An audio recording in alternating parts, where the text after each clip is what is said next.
In the early dark or stern days of World War II, Winston Churchill was not deemed most powerful, but his words sure were. He is without doubt thought of as an iconic figure during this time. He was considered quite confident, hence his ability to be a great politician and leader. Throughout hardships, Churchill tried to instill hope into his people. Around the time of 1875, Churchill was born into an aristocratic English family.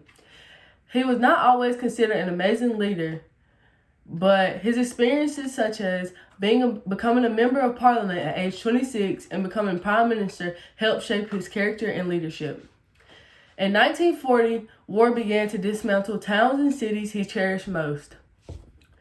Churchill decided to deliver numerous powerful and forceful speeches to initiate hope within his country.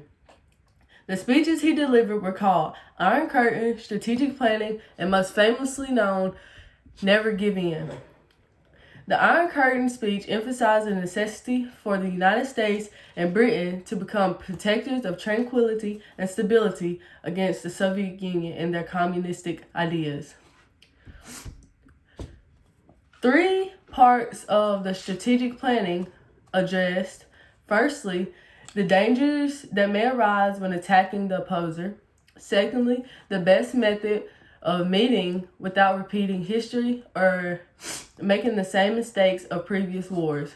And lastly, they knew that they needed the most efficient stock of war material such as weapons, ammo, etc. In his next speech, Never Give In, it was addressed to the boys of Harrow School. In his opening line of his speech, he was telling them to remain optimistic. Majority of Britain's people were questioning why would Churchill ask them to remain optimistic during a time like this. He said he knew that they were tired of the bombings and constant attacks, but they were no longer poorly armed, and that the imagination was making things far worse than they actually were. He also says that the dark days are going to be remembered as the greatest and most important times in British history.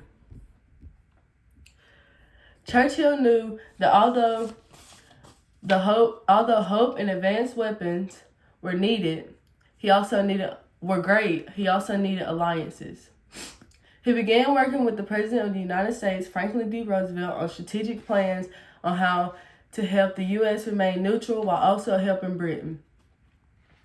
After a few back and forth disagreements, Roosevelt and Churchill agreed that a third person should be added. That person was Joseph Stalin. This devised the name the Big Three. Churchill deeply distrusted Stalin, and the feeling was definitely mutual. From the start of this alliance, Roosevelt felt himself in the middle, relieving Churchill's fears of communistic takeover while also feeding Stalin's desire for the Soviet Union entry into political power. Winston Churchill said, "The only thing worse than having allies is not having them." Churchill slowly became drawn into Stalin's manipulations towards Roosevelt. Stalin played the two against each other to get his agendas through. By the time it was scheduled to invade France, Churchill was fully aware of Stalin's scheming ways, but he was completely sided with him and his ideas. Churchill led Great Britain through the war, not only as a leader, but as an encourager and inspirer. He did not give the speeches as a platform to gain popularity or fame. They were given to motivate the people of Britain. Although he was considered stubborn and pig-headed, by many, he did everything in his power to assure every man, woman, and child understood that the war was totally under control and that they remained to have faith. In his closing lines of his speeches, Churchill says this: "It is no use in saying we are doing our best. We have got to succeed in doing what is necessary."